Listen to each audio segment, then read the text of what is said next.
The city lights of Los Angeles fade beneath a private jet climbing into darkness. Inside, a woman takes a selfie. Calm, composed, radiant, holding her baby close. Her caption reads, "A new journey begins." Hours later, the jet vanishes from radar near the South China Sea. The woman was Fu Xiaotian, television host, Oxford graduate, and confidant to China's most powerful diplomat. Days later, her name would be erased, and the man she loved, Foreign Minister Qin Gang, would vanish too. What began as a forbidden romance would become one of Beijing's darkest mysteries, a love story that might have crossed into espionage. Before the jet, before the scandal, she was simply the face China showed the world. Fu Xiaotian, born in Chongqing, educated in Cambridge, polished in London. She spoke English like a diplomat and Mandarin like poetry. At just 26, she wasn't covering the news. She was the news. Phoenix Television, the network she joined, sent her straight to London as bureau chief. Within months, she was on first-name terms with ministers, generals, and CEOs. Her interviews read like a contact list of the powerful: John Kerry, Gordon Brown, Shinzo Abe. Every appearance was staged to perfection. The lighting soft, the tone calm, the gaze direct. Viewers saw grace. Insiders saw access. In 2016, Cambridge University unveiled a new garden in her name, the Fu Xiaotian Garden. It wasn't a scholarship or a plaque, but a living monument built with roses, magnolias, and 2 massive stones shipped from China's 3 gorges. A symbol, they said, of friendship between East and West. But in private, people asked a question that had no polite answer. How could a television host in her 30s afford to make a generous donation worth millions? No one could explain it, and no one dared to ask her directly. Because in Beijing, wealth without explanation isn't suspicious. It's expected, so long as you never talk about where it came from. Still, a pattern was forming. Everywhere she went, Washington, London, Rome, Fu seemed to glide through security clearances and diplomatic walls that stopped everyone else. And then, one interview changed everything. A new guest. A man the party trusted to represent China to the world. Qin Gang. Their meeting lasted less than an hour. But when it ended, she didn't shake his hand. She held his gaze. In that moment, something unseen began. A quiet current that would pull them both beyond politics, beyond protocol, and eventually beyond rescue. They met again in private. No cameras, no scripts, just a diplomat and a journalist who both knew how to speak without saying anything at all. For Qin Gang, it was supposed to be harmless. Another connection in a career built on charm and control. For Fu Xiaotian, it was something she hadn't felt in years. Someone who understood her ambition. He called her talented. She called him the only one who listens. In the silent language of Beijing's elite, those words meant much more. Their relationship unfolded in shadows, coded messages, late-night calls, and discreet meetings abroad. When Qin was appointed ambassador to the United States, she congratulated him with a quote from poetry: "Distance only tests those who belong." He replied with a promise that wasn't written down. To the outside world, Fu continued to play her part, radiant, composed, hosting talk with world leaders as if nothing had changed. But those close to her noticed she'd grown cautious. She traveled quietly, posted sparingly, and spoke of a mission that kept someone she loved far away. Then, in early 2023, she revealed her son, Qin. The name caught the internet's attention, a word that sounded like Qin II. When followers asked who the father was, she only smiled and wrote, "Daddy is fulfilling his mission." It was the kind of post that feels innocent to the heart and reckless to the state. Because in China, a personal life can be a political risk, and a minister's secret child isn't a scandal. It's a security breach. As Qin Gang rose higher, Fu's online glow dimmed. Every photo became a riddle, every caption a clue. And somewhere inside the walls of the foreign ministry, officials began to take notice. Love in Beijing is rarely private. It's a liability, one that both of them would soon pay for in full. By the time Qin Gang stood beside Xi Jinping as China's new foreign minister, the world saw a man ascending into history. But behind that spotless image was a woman Beijing couldn't explain. Fu Xiaotian had become the question nobody wanted to ask. She lived alone in a $15 million mansion in Newport Beach, California, a neighborhood where ministers don't buy property, but their mistresses sometimes do. Her posts still looked glamorous, but their tone had changed. She began writing about loneliness and about a man who belongs to the world more than to me. To her audience, it sounded poetic. To those inside China's intelligence circle, it sounded like risk. Because Fu wasn't just a celebrity, she was a woman with rare access. She'd interviewed world leaders, diplomats, and defense officials. And the network she worked for, Phoenix TV, had long blurred the line between journalism and state influence. Now, with a child connected to one of China's most powerful men, she was no longer just a journalist. She was a potential liability. Some in Beijing whispered that she knew too much. Not about policy, but about people. Who said what? Who met whom? Who broke which rules when no one was watching? But Fu didn't see herself as dangerous. She saw herself as indispensable. A woman who had loved the wrong man, but played the right game. She believed the system she had served would protect her. It wouldn't. Because the one thing China's ruling class fears more than a foreign spy is a woman who refuses to disappear when told to. Before we continue, if you're drawn to stories like this, subscribe to Silk Street so you never miss the next one. And if you'd rather make money without all the mystery, check the link in the description for our partner, Seeking Alpha, a platform where smart investors worldwide can find real stock ideas, not secrets. Now, back to Fu Xiaotian, the woman who thought she was flying home, when in truth, she was flying into history.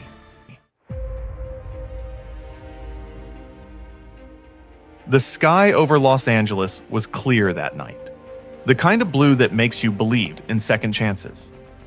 At the private terminal of LAX, Fu Xiaotian boarded a jet bound for Beijing.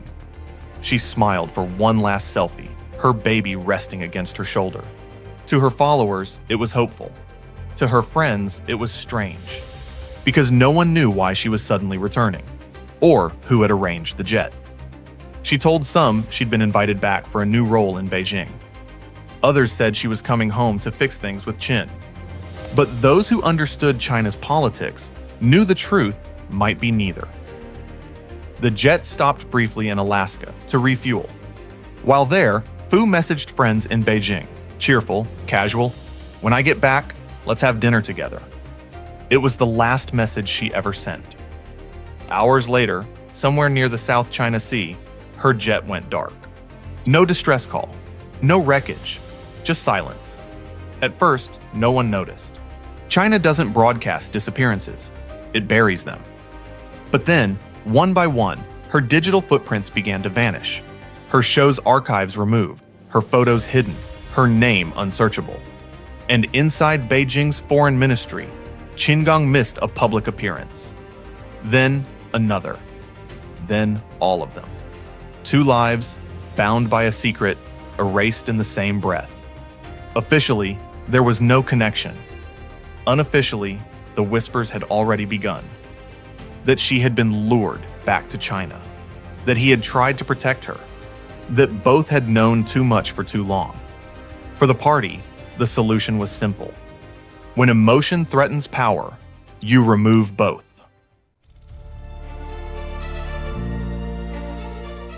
The night she vanished, the state did not panic. It adjusted. By morning, the machine had already begun to hum. No alerts, No investigation, just a quiet choreography of deletion. Only silence, the kind that hums before an order is given. Inside Phoenix TV, staff were told to review old archives. Within hours, her interviews began disappearing from servers. Editors deleted her name from show credits. Assistants were reassigned, and those who asked questions learned quickly. Silence was safer than curiosity. At the foreign ministry, the air was heavier. Qin Gang had stopped answering calls. His aides spoke in fragments, never names. To outsiders, the explanation was simple: health issues. But inside the compound, rumors spread like smoke. Some said she'd been detained upon landing. Others said she never landed at all.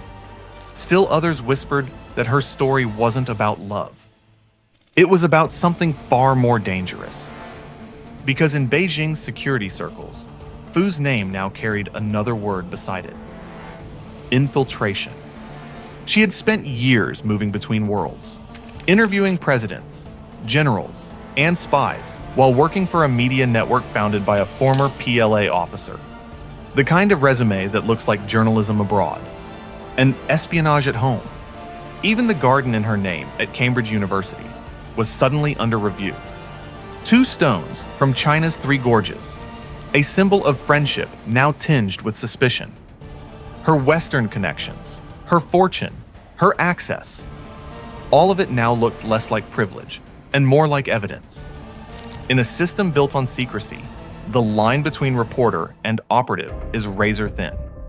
And when a foreign minister crosses it with his heart, it's not just a scandal. It's a breach. The party didn't need to prove what she was. It only needed the world to stop asking. And in Beijing, the fastest way to kill a rumor is to erase the people who could confirm it. By midsummer, Beijing was holding its breath. Foreign correspondents kept asking where Qin Gang had gone.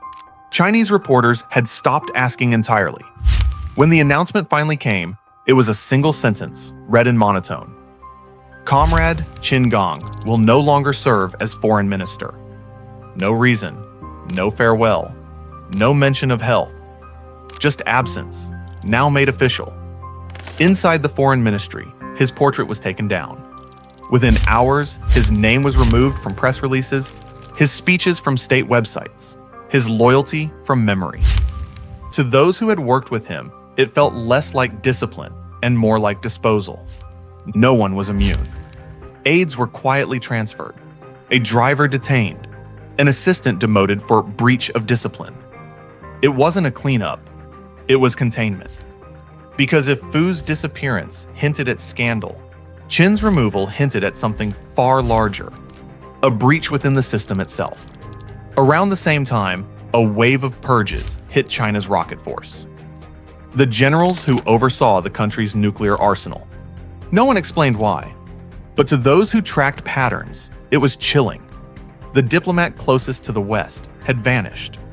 The commanders guarding China's missiles had been arrested. Something had gone very wrong in the machinery of power. And within the party, fear replaced loyalty. If a man handpicked by Xi Jinping could disappear, so could anyone. The question was no longer who betrayed whom. It was how far the betrayal reached.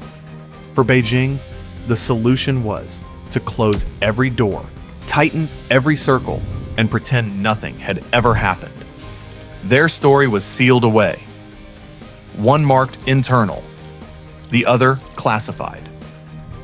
And the rest of China, 1.4 billion people, was told to move on. Months passed. The world kept turning. But in Beijing, 2 names remained forbidden: Fu Xiaotian and Qin Gang. The official story was complete, neatly sealed and buried. But fragments still slipped through the cracks. A photograph here, a message there, a few seconds of footage from a deleted broadcast, enough to remind people that they had once existed. Foreign journalists tried to trace the jet's tail number. Some claimed it landed in Hainan. Others said it never crossed Chinese airspace. But no one could prove anything. not even whether Fu was dead or alive. Her friends in Los Angeles stopped speaking to reporters. Neighbors said her house was empty, her mail uncollected. The garden in Cambridge still bears her name, but its roses have begun to wilt. A memorial to a woman who might still be breathing somewhere, unseen, unheard. And Qin Gang? He was never charged, never exonerated. In party documents, he remains Comrade Qin, a ghost granted just enough dignity to keep the truth invisible. Inside Beijing, his story became a warning that even loyalty has limits, and that emotion, the most human of all instincts, is a liability the party cannot afford. Some whisper that Fu was more than a lover, others that she was more than a spy, but perhaps she was simply both. A woman who believed she could live between two worlds until both decided she belonged to neither. In China, silence is a verdict, and sometimes the greatest punishment is to vanish perfectly, not as a martyr, not as a traitor, but as a rumor that no one dares to confirm.